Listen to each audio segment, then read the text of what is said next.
Hello student, कैसे हैं आप लोग। उम्मीद करती हूँ खुश होंगे, स्वस्थ होंगे, अपना ख्याल रख रहे होंगे, अपने फैमिली का भी ख्याल रख रहे होंगे।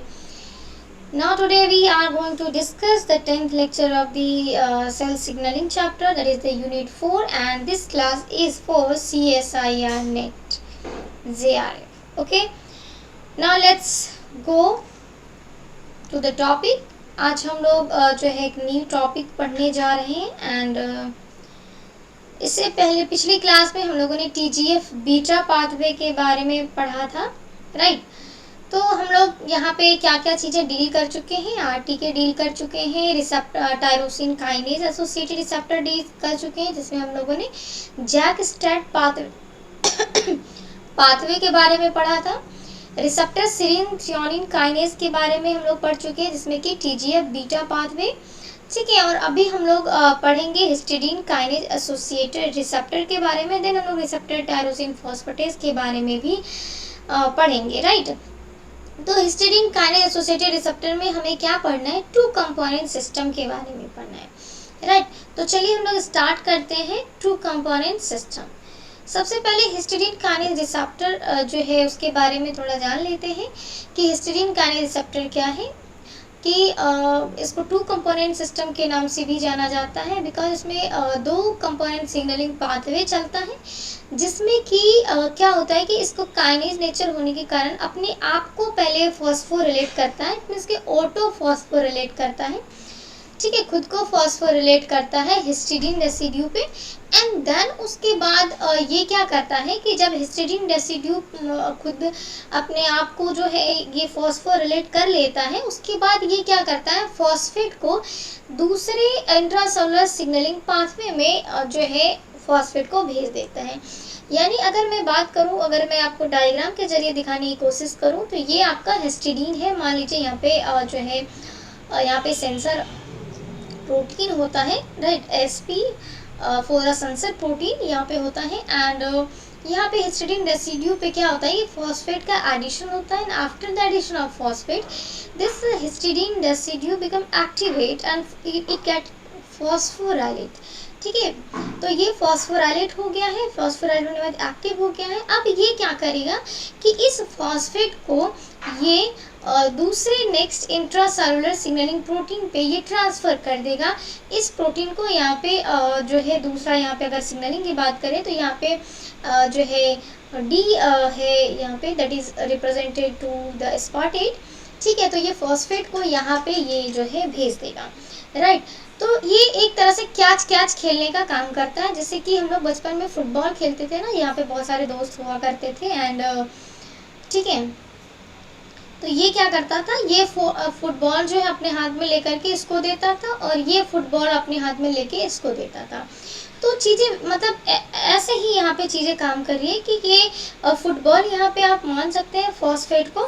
तो सबसे पहले हिस्टिडीन के पास ये फॉस्फेट आया एंड हिस्टिडीन के पास जब फॉस्फेट आ गया, पहले होता था ना जिस बच्चे के पास गेंद आ गया, अरे वाह हमारे पास तो गेंद आ गया, हम किसी को नहीं देंगे, ठीक है, मतलब हम अपने जो हमारा फ्रेंड है मतलब उसी को देंगे। तो इस तरीके से ये भी खुश हो जाता है कि मेरे पास जो है अपना खुद का मतलब फॉस्फेट आ गया है, मैं एक्टिवेट हो चुका हूँ एंड मैं अभी राजा हूँ।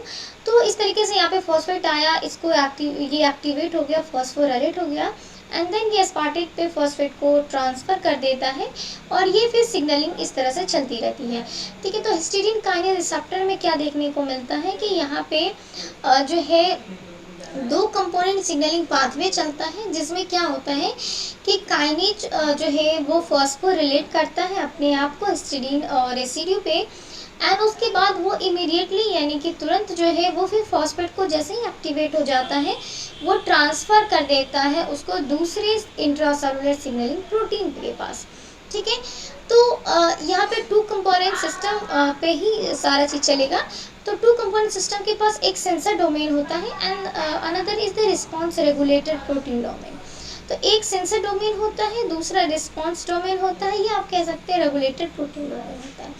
तो सबसे पहले जो सेंसर डोमेन है उसके पास क्या आता है, सिग्नलिंग आता है, ठीक है। सबसे पहले सिग्नलिंग आता है, सिग्नलिंग सेंसर डोमेन के पास आता है, ये सेंस करता है। सेंस करने के बाद ये सेंसर जो है कि ये इसको फिर एक्टिवेट करता है एंड यहाँ से रिस्पॉन्स जनरेट होता है, यानी कि जिस तरह का सेंस सिग्नल्स आया है उस तरीके का यहाँ पे जीन एक्सप्रेशन जो है आपको देखने को मिलेगा। That is the actually response regulated protein. Okay, इस तरीके से टू कंपोनेंट सिस्टम जो है वो काम करता है। हम इसको डिटेल में भी देखेंगे, चलिए देखते हैं।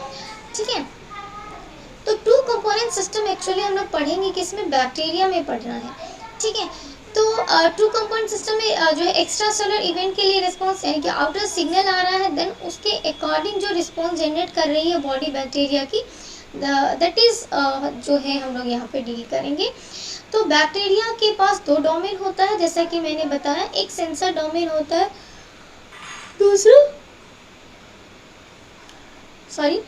दूसरा क्या होता है, रिस्पॉन्स रेगुलेटर डोमेन होता है। तो जो सेंसर डोमेन है that is the histidine kinase domain, जहाँ पे वो खुद फॉस्फोराइलेट होता है, क्योंकि ये हिस्टिडीन काइनेज क्या है, काइनेज नेचर का है, और जो भी काइनेज नेचर का है उसका काम क्या होता है, फॉस्फेट को ऐड कराना। तो सो यहाँ पे फॉस्फेट का एडिशन होगा and it gets phosphorylates by itself, so it is called auto phosphorylation. ठीक है, यहाँ पे ऑटो फॉस्फोराइलेट होगा, यानी खुद ही फॉस्फोराइलेट होगा, किसी की ज़रूरत नहीं है यहाँ पे। ठीक है, अब जब ये फॉस्फोराइलेट हो जाता है, देन ये क्या करेगा, ये मैसेज को यहाँ पे पहुँचाएगा एंड उसके बाद जो है रिस्पॉन्स रेगुलेटर जो है वो रिस्पॉन्स जनरेट करेगा और क्या करेगा कि फॉस्फेट का जो ट्रांसफर कराएगा सेंसर काइनेज से, ठीक है, एस्पार्टेट पे, जो कि हमने बताया ये हो गया आपको सेंसर डोमेन। ठीक है, जहाँ पे हिस्टिडीन काइनेज लगा हुआ है एंड ये फॉस्फोराइलेट हो गया। ठीक है, उसके बाद यहाँ पे डी रेस है, that is represented for the aspartate को डी से रिप्रेजेंट करते हैं। ठीक है, उसके बाद यहाँ पे आपको लगा हुआ है that is the response regulator. ठीक है, रिस्पॉन्स रेगुलेटर। तो अब ये जो जैसा कि मैंने पिछली अभी थोड़ी देर पहले बताया, तो ये फॉस्फोराइलेट होगा, histidine kinase auto phosphorylate, then ये फॉस्फेट को क्या कर देगा, ट्रांसफर कर देगा यहाँ पे एस्पार्टेट पे। ठीक है, तो वही कहा जा रहा है कि यहाँ पे क्या देखने को मिलेगा कि जैसे ही ऑटो फॉस्फोराइलेट होता है हिस्टिडीन काइनेज, वैसे ही क्या करेगा, रिस्पॉन्स रेगुलेटर क्या करेगा, उस फॉस्फेट को यहाँ पे एस्पार्टेट पे क्या करा देगा, ट्रांसफर करा देगा और इस एस्पार्टेट को भी एक्टिवेट करा देगा और एक्टिवेट कराने के बाद रिस्पॉन्स जनरेट मिलेगा, जैसा सिग्नल लेकर के आया है उस अकॉर्डिंग जो है चीज़ें देखने को मिलेगा। ठीक है, तो जो हिस्टिडीन काइनेज होता है वो मेम्ब्रेन के ऊपर प्रेजेंट होता है, जो कि लिगेंड के द्वारा एक्टिवेट होता है। कोई भी सिग्नलिंग हम लोग देखते हैं तो लिगेंड के द्वारा ही एक्टिवेट होता है। ठीक है, तो ये हिस्टिडीन काइनेज कहाँ प्रेजेंट होगा, मेम्ब्रेन में प्रेजेंट होगा। लिगेंड जब बाइंड करेगा then it is activated and इसके जैसे ही लिगेंड बाइंड करता है तो एक्टिवेट होता है। लिगेंड बाइंड करने का मतलब सिग्नल लेकर के आया, तो जैसा ही सिग्नल लेकर के आया तो काइनेज नेचर होने के कारण ऑटो फॉस्फोराइलेशन होता है और जिसके कारण क्या होता है, ऑटो फॉस्फोराइलेशन होने के बाद क्या होता है, फॉस्फेट को कैच सिस्टम में खेलता है कि ला बॉल मेरे को दे, ला बॉल मेरे को दे, मतलब इस तरह से वो फॉस्फेट को इधर फेंकता है और फिर ये फॉस्फेट को इधर डालता है। इस तरीके से फॉस्फेट का ट्रांसफर करता है और ये फॉस्फेट कहाँ से आता है, तो एटीपी से आता है। ठीक है, एटीपी से आता है और किस रेसिड्यू से, हिस्टिडीन रेसिड्यू से, राइट। तो इस तरीके से एटीपी से वो फॉस्फेट जो है हिस्टिडीन रेसिड्यू से ट्रांसफर होकर के जो है वो एस्पार्टेट रेसिड्यू पे आ जाता है। तो यहाँ पे हमने डायग्राम से भी रिप्रेजेंट करा है, जो डायग्राम हम लोग पीछे बनाते आ रहे थे। ये हो गया सेंसर काइनेज डोमेन, जहाँ पे हिस्टिडीन पे फॉस्फेट का एडिशन हो रहा है, वो एक्टिवेट हो रहा है, देन फॉस्फेट को ट्रांसफर कर रहा है, देन क्या कर रहा है, फॉस्फेट को ट्रांसफर कर रहा है एस्पार्टेट पे, जो कि रिसीवर डोमेन के नाम से जाना जाता है या रिस्पॉन्सर डोमेन के नाम से भी जानते हैं। उसके बाद ये रिसीवर डोमेन इसको रिसीव करेगा सिग्नल को, फॉस्फेट को, और ये भी एक्टिवेट हो जाएगा। देन इफेक्टर डोमेन क्या करेगा, इफेक्टर डोमेन या इसी को रेगुलेटर डोमेन कहते हैं। इफेक्टर डोमेन अपना इफेक्ट शो करेगा, यानी कि जैसा सिग्नल लेके आया है उस अकॉर्डिंग जीन का जो ट्रांसक्रिप्शन है वो देखने को मिलेगा। तो अब जो ये इफेक्टर है अपना इफेक्ट दिखाएगा तो सबसे पहले तो रिसीवर है, रिसीव करा, इफेक्टर अपना इफेक्ट दिखाएगा। तो रिसीवर क्या करेगा, जो है फॉस्फेट ग्रुप जो आया है एस्पार्टेट पे वो एक्टिवेट होगा, उसके बाद रिसीवर डोमेन जो है वो अपना इम्पैक्ट जो है वो इफेक्टर पे देगा एंड इफेक्टर उसके अकॉर्डिंग जो है क्या करेगा, सिग्नल जो है रिसीव करके जिस तरह के सिग्नल आया है उस तरीके का जीन का ट्रांसक्रिप्शन करा देगा। तो इस तरीके से बैक्टीरियल 2 कंपोनेंट में जो है चीज़ें देखने को मिलता है। उसके बाद यदि इसके मॉलिक्यूलर मैकेनिज्म पे हम डिस्कशन करें तो मॉलिक्यूलर मैकेनिज्म में एमसीपी इन्वॉल्वमेंट होता है। एमसीपी क्या है, मिथाइल एक्सेप्टिंग, मुझे बहुत ज़्यादा हाँफी आ रहा है ठीक है। तो चलिए कोई बात नहीं, मॉलिक्यूलर मैकेनिज्म में देखते हैं हम लोग कि मॉलिक्यूलर मैकेनिज्म में एमसीपी का इन्वॉल्वमेंट होता है। एमसीपी क्या है, मिथाइल एक्सेप्टिंग कीमोटॉक्सिक प्रोटीन है, ठीक है, जो कि हम लोग पढ़ रहे हैं किसमें, बैक्टीरिया में। तो इसमें हम लोग बात करेंगे 2 टर्म को लेकर के, एक रिपेलेंट, एक अट्रैक्टेंट। यदि बैक्टीरिया को रिपेलेंट मिलता है, क्या मिलता है, यदि बैक्टीरिया को रिपेलेंट मिलता है तो वो उसका मूवमेंट जो होगा वो क्लॉकवाइज होगा। कैसा मूवमेंट होगा, क्लॉकवाइज होगा, और वो टम्बलिंग करेगा, यानी कि वो बार बार पीछे की ओर मुड़ जाएगा, बार बार पीछे की ओर मुड़ जाएगा, ठीक है।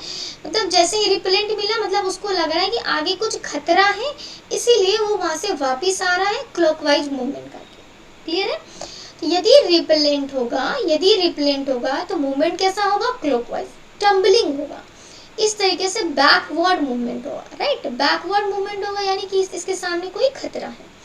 अब दूसरा आता है अट्रैक्टेंट्स। अट्रैक्टेंट्स क्या होता है, जैसे ही अट्रैक्टेंट्स बैक्टीरिया को मिलेगा तो उसका जो मूवमेंट होगा वो काउंटर क्लॉकवाइज होगा। एक मिनट, क्या होगा, काउंटर क्लॉकवाइज होगा। तो जैसे ही अट्रैक्टेंट मिलेगा तो क्या होगा, काउंटर क्लॉकवाइज मूवमेंट होगा एंड इसका जो मूव किधर की तरफ होगा, फॉरवर्ड की तरफ, यानी आगे की तरफ। तो ये है टुवर्ड्स मूव करेगा, यानी कि सामने की जो भी चीजें होंगी उनकी तरफ मूव करेगा, ठीक है। और रिपेलेंट जब मिलेगा तो उसके अगेंस्ट मूव करेगा, ठीक है, टम्बलिंग करेगा, बैकवर्ड मूव करेगा, यानी कि जो भी चीजें हैं इससे इसको खतरा हो सकता है, ठीक है। तो अट्रैक्टेंट जब मिलेगा तो काउंटर क्लॉकवाइज मूवमेंट होगा और फॉरवर्ड मूव करेगा, ठीक है। अब हम इसका मैकेनिज्म पे चलते हैं, ठीक है। यदि रिपेलेंट मिला, ठीक है, क्या मिला, यदि रिपेलेंट मिला तो क्या होगा, यदि रिपेलेंट मिला तो आगे की सिग्नलिंग जो है वो क्या होता है, चलिए देखते हैं। तो ये यहाँ पे जो रिसेप्टर है, ये रिसेप्टर प्रेजेंट होता है मेम्ब्रेन के ऊपर, ठीक है, और ये जो मेम्ब्रेन है वो ट्रांस मेम्ब्रेन प्रोटीन होता है, ठीक है। और ये रिसेप्टर यहाँ पे एमसीपी रिसेप्टर है, जिसको कि कीमोटॉक्सिक रिसेप्टर के नाम से जानते हैं, ठीक है। तो यहाँ पे इस कीमोटॉक्सिक जो रिसेप्टर होता है, यहाँ पे रिपेलेंट आकर के बाइंड करेगा। बाइंड जैसे ही रिपेलेंट इस रिसेप्टर से आकर के एमसीपी रिसेप्टर से आके बाइंड करेगा, ये CHEW नाम के प्रोटीन को एक्टिवेट करता है, यानी CW प्रोटीन को एक्टिवेट करता है। ये CW प्रोटीन क्या होता है, एडेप्टर प्रोटीन है। क्या है, एडेप्टर प्रोटीन है। तो जैसे ही रिपेलेंट एमसीपी रिसेप्टर से आके बाइंड करता है, CW यानी कि CW क्या है, एडेप्टर प्रोटीन है। ये एडेप्टर प्रोटीन क्या होता है, एक्टिवेट हो जाता है। जैसे ही CW एडेप्टर प्रोटीन एक्टिवेट हो जाता है, वैसे ही ये क्या करता है, CA को यानी कि CHEA को, जो कि क्या है, हिस्टिडीन काइनेज है, सेंसर प्रोटीन है। कौन सा प्रोटीन है, CHEA सेंसर प्रोटीन है, दैट इज हिस्टिडीन काइनेज है। तो इसका नेचर क्या है, काइनेज है। तो काइनेज नेचर होने के कारण क्या काम करेगा, फॉस्फेट का एडिशन करेगा, तभी इसका एक्टिवेशन होगा।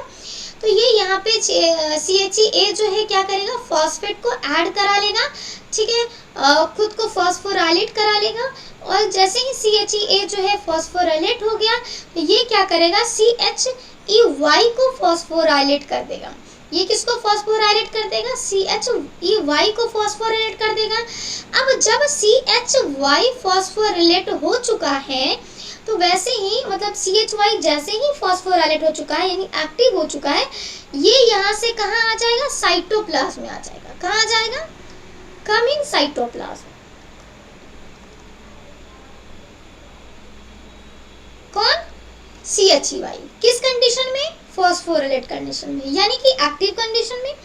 तो CHEW जैसे ही रिपेलेंट MCP रिसेप्टर से बाइंड करता है, वैसे ही अडेप्टर प्रोटीन यानी कि CHEW जो है वो एक्टिवेट होता है, और वो जैसे ही एक्टिवेट होता है वो CHEA को फॉस्फोरिलेट करा देता है। क्यों फॉस्फोरिलेट CHEA करता है, क्यों करता है, क्योंकि CHEA जो है खुद ही हिस्टिडीन काइनेज है, इसको कि जो कि सेंसर प्रोटीन है, और काइनेज नेचर होने के कारण ये अपने आप को फॉस्फोरिलेट करता है, और अपना आप को फॉस्फोरिलेट करता ही है, ये फॉस्फेट को कहाँ पे फिर भेज देता है, दूसरे को भी फॉस्फोरिलेट कर देता है, दैट इज CHEY को भी फॉस्फोरिलेट कर देता है।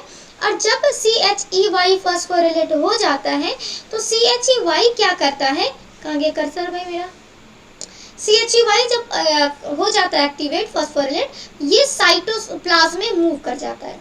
तो जैसे ही साइटोप्लाज्म में आ जाता है तो साइटोप्लाज्म में मोटर प्रोटीन्स प्रेजेंट होता है, तो ये फॉस्फोराइलेटेड CHEY और मोटर प्रोटीन्स के साथ मिल जाता है। तो जब CHEY फॉस्फोराइलेट फॉर्म में यानी कि फॉस्फेट जब CHEY से ऐड रहता है और ये मोटर प्रोटीन से जब बाइंड करता है तो क्लॉकवाइज इसका मूवमेंट होता है, और जो बैक्टीरिया है वो टम्बलिंग करता है, यानी कि बैकवर्ड मूव करेगा, इस तरीके से बैकवर्ड मूव करेगा। ठीक है, तो ये जो एक्टिवेशन होता है ना CHEY का, ये सिर्फ 10 सेकेंड्स के लिए होता है। कितने सेकेंड्स के लिए होता है, ये कितने सेकेंड्स के लिए एक्टिवेट होता है, ओनली फॉर 10 सेकेंड। क्लियर है, तो CHEY फॉस्फोराइलेटेड फॉर्म में सिर्फ 10 सेकेंड के लिए रहेगा। 10 सेकेंड के लिए रहा, मोटर प्रोटीन से बाइंड किया, बाइंड करने के बाद क्लॉकवाइज का मूवमेंट कराया यानी टम्बलिंग कराया, टम्बलिंग कराने के बाद ये बैकवर्ड मूव कर गया। ठीक है, ये प्रोसेस 10 सेकेंड के लिए हुआ। 10 सेकेंड के बाद क्या होगा कि एक दुश्मन खड़ा हो जाएगा। उस दुश्मन का नाम क्या है, तो उस दुश्मन का नाम है CHEZ। क्या नाम है, CHEZ। देखिए लाल रेड पेन से लिखा हुआ है CHEZ। अब ये CHEZ क्या करता है, डीफॉस्फोराइलेट करता है। डीफॉस्फोराइलेट का मतलब फॉस्फेट का ऐड कराना, डीफॉस्फोराइलेट का मतलब फॉस्फेट को रिमूव कराना। तो ये जो CHEZ है डीफॉस्फोराइलेट कर देगा, यानी कि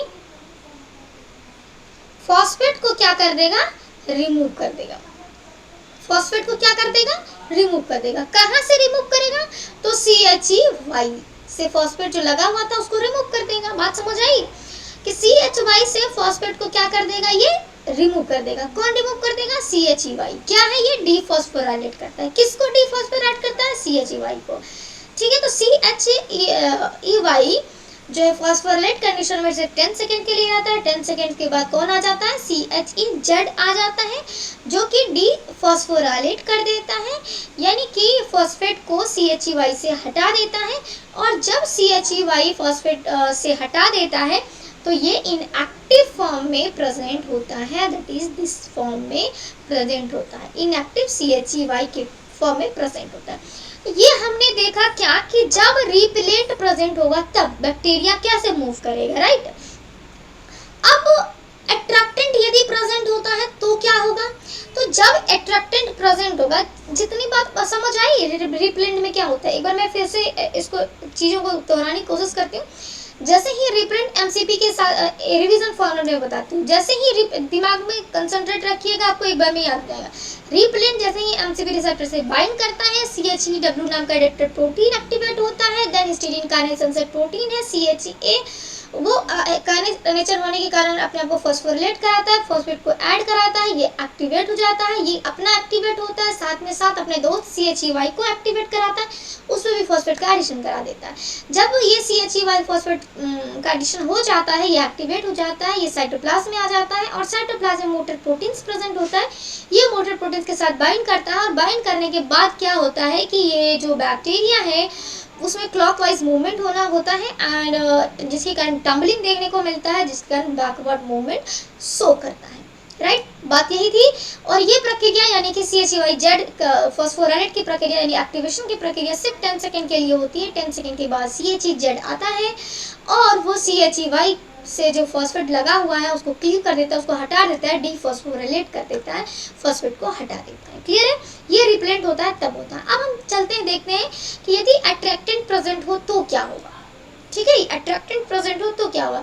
तो जब अट्रैक्टेंट प्रेजेंट होगा तो ये क्या करेगा, तो अट्रैक्टेंट प्रेजेंट होगा तो ये CHE को इनहिबिट कर देगा। यानी अगर CHE को इनहिबिट कर दिया तो ये फॉस्फोरिलेट नहीं होगा, ना ही ये फॉस्फोरिलेट होगा तो ये भी इसको फॉस्फोरिलेट नहीं करने देगा, CHY को भी फॉस्फोरिलेट करने नहीं देगा। जब CHY ही फॉस्फोरिलेट नहीं करेगा तो ये साइटोप्लाज्म में आएगा कहाँ से, और जब आएगा नहीं तो मोटर प्रोटीन से बाइंड कहाँ से करेगा। ये सारी चीज़ें नहीं होंगी, ना ही CHE का एक्टिवेशन होगा। जब अट्रैक्टेंट प्रेजेंट होता है तो CHEW एडेप्टर प्रोटीन जो है इसकी जगह पे मिथाइल आ जाता है। क्या आ जाता है? मिथाइल। तो CHEW नहीं है, यहाँ पे मिथाइल आ गया जब अट्रैक्टेंट प्रेजेंट होगा। तो जब मिथाइल आ गया तो CHE को इनहिबिट कर देगा तो ये एक्टिवेट नहीं होगा, CHY को एक्टिवेट नहीं करेगा, CHY को एक्टिवेट नहीं करेगा तो आगे टम्बलिंग देखने को नहीं मिलेगा। और जब टम्बलिंग देखने को नहीं मिलेगा यानी क्लॉकवाइज मूवमेंट देखने को नहीं मिलेगा तो क्या देखने को मिलेगा, काउंटर क्लॉकवाइज मूवमेंट देखने को मिलेगा। क्लियर है बात? अट्रैक्टेंट प्रेजेंट होगा तो क्या होगा। ठीक है, चलिए यदि मैं इसको थोड़ा सा रफ में मैं बनाने की कोशिश करूं तो चलिए यहाँ पे मैं समझाऊंगी आपको। अट्रैक्टेंट है, एडेप्टेशन है, ठीक है, अट्रैक्टेंट बोलिए एडेप्टेशन। ठीक है, रिपेलेंट के बारे में हम लोगों ने देख लिया कि रिपेलेंट में कोई मिथाइलेशन नहीं होगा। हम लोगों ने सिंपल यहाँ पे चीज़ें देख ली कैसे क्या होता है। रिपेलेंट बाइंड करा, बाइंड करने के बाद CHEW नाम का जो रेपेलेंट प्रोटीन था वो एक्टिवेट किया, वो एक्टिवेट होने के बाद histidine kinase sensor protein activate हुआ, दैट इज CHEA। उसके बाद वो CHEY को एक्टिवेट कराएगा, वो साइटोप्लाज्म में आएगा, मोटर प्रोटीन से बाइंड करके क्लॉकवाइज मूवमेंट करा देगा, टम्बलिंग कराएगा। ठीक है, इसमें कोई मिथाइलेशन और थियालेशन कुछ चक्कर नहीं होता, कोई मिथाइलेशन नहीं होता है। अट्रैक्टेंट की बात करेंगे, मैं यहाँ थोड़ा सिंपल शब्दों में पहले समझाऊंगी। अट्रैक्टेंट की बात करेंगे तो जब अट्रैक्टेंट होगा तो क्या होगा कि अट्रैक्टेंट जो है या रिसेप्टर के इस पे आकर के बाइंड करेगा तो यहाँ पे जो CHEW था वहाँ पे आ जाएगा क्या, मिथाइल। क्या आ जाएगा, मिथाइल का एडिशन हो जाएगा। और जब मिथाइल आ जाएगा तो नो एक्टिवेशन नहीं होगा। किसका एक्टिवेशन नहीं होगा, CHE का एक्टिवेशन नहीं होगा। CHE का एक्टिवेशन नहीं होगा तो CHE जो है जेड का एक्टिवेशन नहीं कराएगा, जेड कहते हैं, CHEY का एक्टिवेशन नहीं कराएगा, CHEY का एक्टिवेशन नहीं होगा तो फिर आगे तो प्रोसेस होना ही नहीं है। तो ये अट्रैक्टेंट जब प्रेजेंट होगा तब ये सिचुएशन देखने को मिलेगा। आपको एक चीज समझ में आ जाएगी, दूसरा चीज ऑलरेडी समझ में आ जाएगा। तो जब अट्रैक्टेंट होगा तो मिथाइलेशन इंक्रीज करेगा, और ये जो मिथाइल है इसको ऐड कौन करता है, CHER नाम का प्रोटीन जो है वो मिथाइल को यहाँ पे ऐड कराने का काम करता है during when the attractants is present. ठीक है, तो जो ये CHER है वो क्या काम करता है, वो MCP पे मिथाइलेशन को कैटेलाइज करता है, जिसके कारण बैक्टीरिया का जो मूवमेंट होता है, जो रोटेशन होता है, रोटेट करता है या रन करता है, वो काउंटर क्लॉकवाइज करता है। ठीक है, यहाँ पे एक डायग्राम है जिसके थ्रू देखने की कोशिश करते हैं। मतलब अगर रिसेप्टर को मिथाइल दे दिया जाए, क्या दे दिया जाए, रिसेप्टर को मिथाइल दे दिया जाए तो क्या होगा, रिसेप्टर को यदि मिथाइल दे दिया जाए तो रिसेप्टर इनएक्टिवेट हो जाएगा। अट्रैक्टेंट के लिए रिसेप्टर क्या हो जाएगा, इनएक्टिवेट हो जाएगा। ठीक है, इनएक्टिवेट हो जाएगा। तो इस डायग्राम से हम चलिए देखते हैं। जब अट्रैक्टेंट प्रेजेंट है तो क्या होगा, यहाँ पे CHER जो है यहाँ पे मिथाइल रिसेप्टर पे क्या करेगा, ये मिथाइल को ऐड करा देगा। जब अट्रैक्टेंट प्रेजेंट है तो CHER क्या करेगा, मिथाइल को ऐड करा देगा रिसेप्टर पे, जिसके कारण रिसेप्टर इनएक्टिव हो जाएगा। और जब रिसेप्टर इनएक्टिव हो गया तो CHEW को ना एक्टिवेट करेगा, ना CHEA को एक्टिवेट करेगा, ना CHEY को एक्टिवेट करेगा। और CHEY को एक्टिवेट नहीं करेगा तो ना इसको साइटोप्लाज्म जाने की जरूरत है, ना ही CHEZ की जरूरत है। ठीक है, इसका कोई काम नहीं है। लेकिन जब रिपेलेंट प्रेजेंट होगा तो ये क्या करेगा, यहाँ पे रिसेप्टर एक्टिवेट होगा, रिसेप्टर से बाइंड करेगा, बाइंड करने के बाद जो यहाँ पे कोई मिथाइल प्रेजेंट नहीं होगा, यहाँ पे नो मिथाइलेशन होगा। CHEW को एक्टिवेट करेगा, CHEW के बाद जो है CHEA जो हिस्टीडीन काइनेज है वो एक्टिवेट होगा फॉस्फोराइलेट करके, एंड देन CHEY एक्टिवेट होगा। CHEY जब एक्टिवेट होगा तो ये आ जाएगा साइटोप्लाज्म में। साइटोप्लाज्म में आने के बाद मोटर प्रोटीन से जाकर के बाइंड कर जाएगा, और बाइंड करने के बाद ये टम्बलिंग शो करेगा, यानी कि क्लॉकवाइज मूवमेंट शो करेगा, और ये बैकवर्ड की तरफ मूवमेंट शो करेगा, राइट।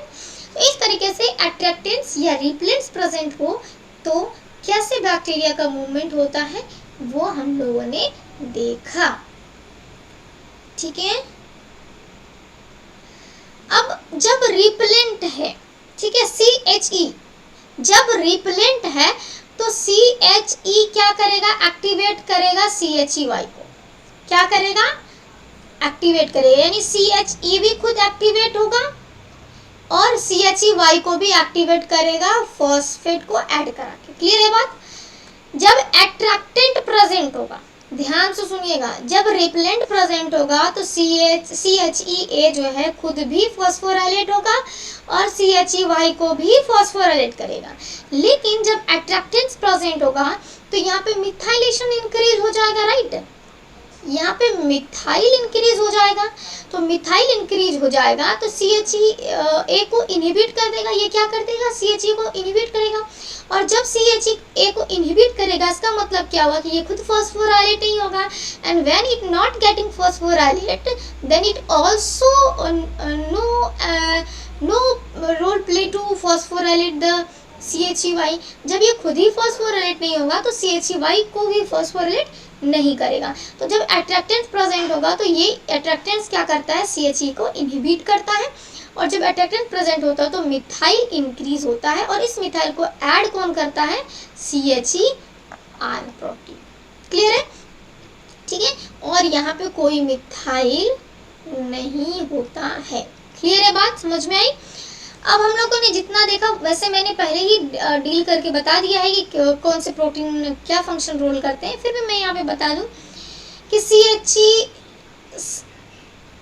जो CHEA है, CHEY है, W है, क्या क्या काम करता है। जो CHEA है वो क्या है, साइटोप्लाज्मिक सेंसर काइनेज है, जिसको हम लोग हिस्टीडीन काइनेज भी अभी कह रहे थे, ठीक है। CHEA क्या है, साइटोप्लाज्मिक सेंसर काइनेज है। CHEW क्या है, एडेप्टर प्रोटीन है जो कि सेंसर प्रोटीन से लिंक रहता है। सेंसर प्रोटीन से लिंक रहता है यानी कि CHEW एक्टिवेट हो रहा है तो ये सेंस कहाँ पे भेज रहा है, CHEA पे भेज रहा है, देन वो काइनेज होने के कारण फॉस्फोरिलेट कर रहा है खुद को। क्लियर है बात। तो CHEW एडेप्टर प्रोटीन है और ये किसके साथ जुड़ा रहता है, लिंक किसके साथ रहता है, सेंसर प्रोटीन के साथ। सेंसर प्रोटीन कौन, CHEA। उसके बाद आता है CHEY। CHEY क्या है, रिस्पॉन्स रेगुलेटर है, कंट्रोल करता है फ्लैजेलर मोटर को। CHEY देखा हम लोगों ने कैसे कैसे ये कंट्रोल करता है फ्लैजेलर मोटर को।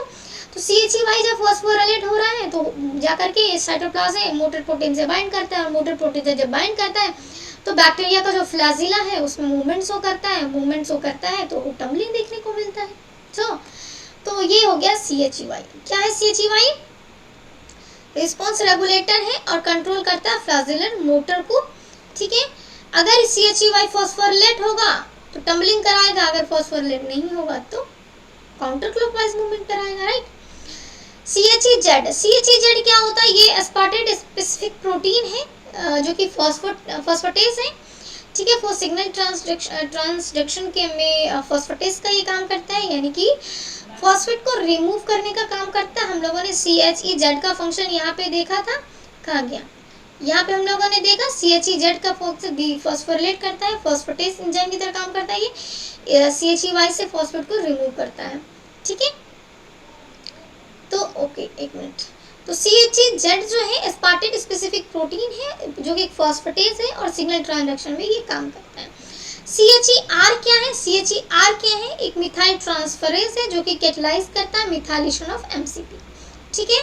तो MCP जो रिसेप्टर हम लोगों ने देखा, MCP पे मिथाइलेशन को कैटलाइज करता है कौन, मिथाइल ट्रांसफरेज। कौन है मिथाइल ट्रांसफरेज, CHER जो है एक मिथाइल ट्रांसफरेज है जो कि MCP पे मिथाइलेशन को कैटलाइज करता है।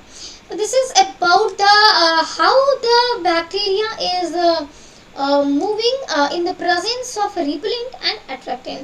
तो किस प्रकार से बैक्टीरिया रिपेलेंट प्रेजेंट का रिपेलेंट यदि प्रेजेंट होता है तो बैक्टीरिया कैसे मूव करता है और यदि अगर अट्रैक्टेंट प्रेजेंट होता है तो बैक्टीरिया कैसे मूव करता है, इतनी चीज़ों के बारे में हम लोगों ने जाना।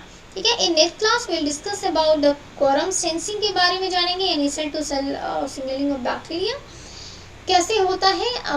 ये सारी बातें हम लोग जो है जानेंगे। ठीक है, तो आज के लिए हम लोग इतना ही रखते हैं, मिलते हैं नेक्स्ट लेक्चर में बहुत ही जल्द। एंड आप लोगों को जितना पढ़ाया जा रहा है इतना को याद कीजिए, रिवाइज कीजिए एंड खुश रहिए, मुस्कुराते रहिए, मस्त रहिए एंड लाइफ एंजॉय करते रहिए। अपना ख्याल रखिए और अपने फैमिली का भी ख्याल रखिए। Tata, bye bye, good night, see you soon.